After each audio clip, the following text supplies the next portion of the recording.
अस्सलाम वालेकुम जी, मेरा नाम डॉक्टर बिलाल। आज की डिस्कशन का जो टॉपिक है वो है ओस्टियोआर्थराइटिस। ओस्टियोआर्थराइटिस को जो है हम आम और सादा ज़ुबान के अंदर जो है वो जोड़ों का दर्द भी कहते हैं। ओस्टियोआर्थराइटिस जो है वो उम्र के किसी भी हिस्से के अंदर हो सकता है, लेकिन ज़्यादा जो है ये ओल्ड एज के अंदर होता है, जब बंदा 50 या 60 साल से ज़्यादा उम्र का होता है।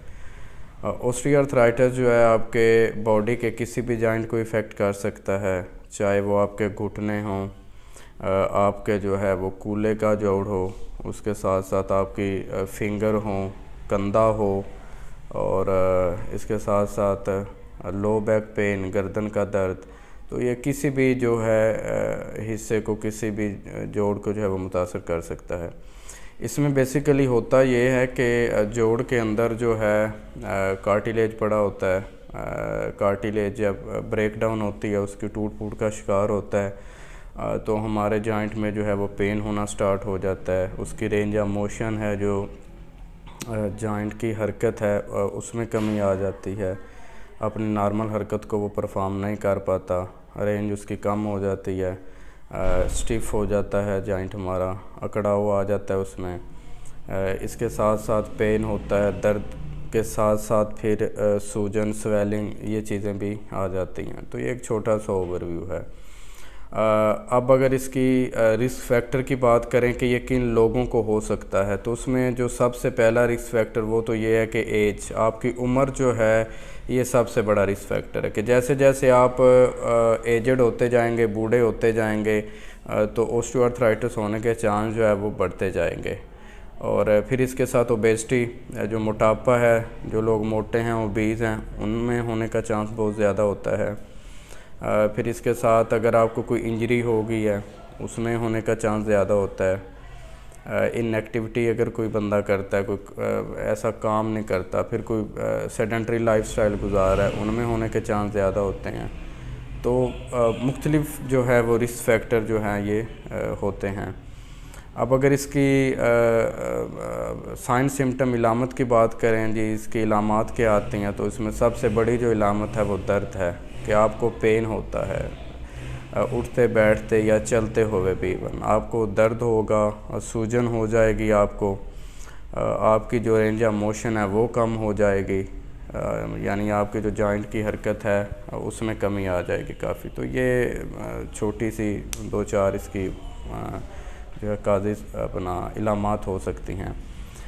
फिर 2 तरह के ओस्टियोआर्थराइटिस को हम डिवाइड करते हैं। एक प्राइमरी ओस्टियोआर्थराइटिस होता है, एक सेकेंडरी होता है। प्राइमरी में तो वो एज रिलेटेड आ जाता है कि जैसे जैसे बंदा बूढ़ा होता जाएगा, 50, 60 या 70 साल, इससे ऊपर जैसे जैसे जाता जाएगा तो वो जो है उनमें चांस ज़्यादा होते जाएंगे। फिर जो सेकेंडरी है, इसमें हमारे पास वही ओबेसिटी आ जाता है, इसके साथ साथ जो है कोई इनएक्टिविटी आ गई, कोई इंजरी आ गई, इमोबिलिटी, हमने जॉइंट को जो इमोबिलाइज़ करके रखा वो आ गया।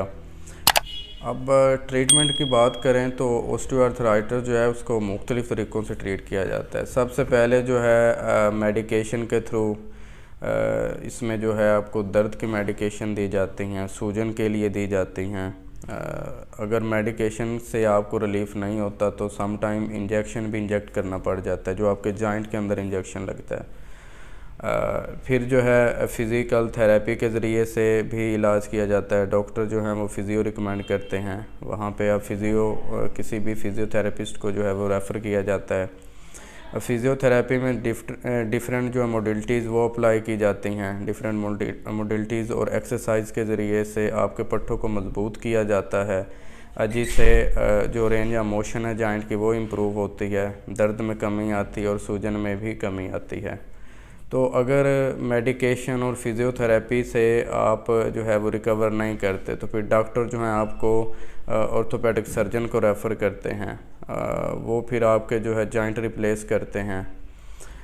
सबसे ज़्यादा जो ओस्टियोआर्थराइटिस में जॉइंट मुतासर होते हैं वो हमारे घुटने हैं, हमारे कूल्हे का जोड़ है, और इसके साथ लो बैक पेन, जो हमारी रीढ़ की हड्डी का नीचे वाला हिस्सा है, ये सबसे ज़्यादा मुतासर होते हैं।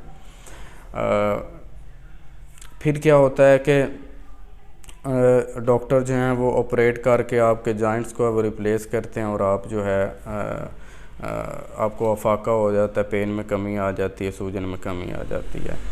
तो ये डिपेंड करता है कि आप किस ग्रेड के अंदर आए हैं। अमूमन देखा गया है कि जब लोगों को घुटनों की या जोड़ों की दर्दें होती हैं, वो खुद से ही कोई मालिशें कर ली या कुछ ऐसे टोटके जो है वो करते हैं। देखें, जब भी आपको जॉइंट की दर्द होगी तो हर बीमारी की स्टेजेस होती हैं। तो जब आपको ग्रेड 1 है, 2 है, तो इसमें आपकी रिकवरी जो है वो की जा सकती है। लेकिन जब आप 3 या 4th ग्रेड के अंदर चले गए तो रिकवरी बहुत मुश्किल हो जाती है। तो फिर डॉक्टर को जो है वो रेफ़र करना पड़ता है ऑपरेट के लिए। तो फिर सर्जन जो है वो आपके जॉइंट रिप्लेस कर देते हैं।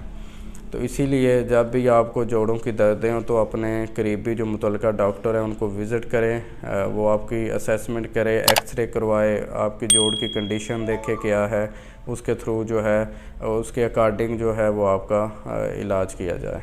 जज़ाकल्लाह।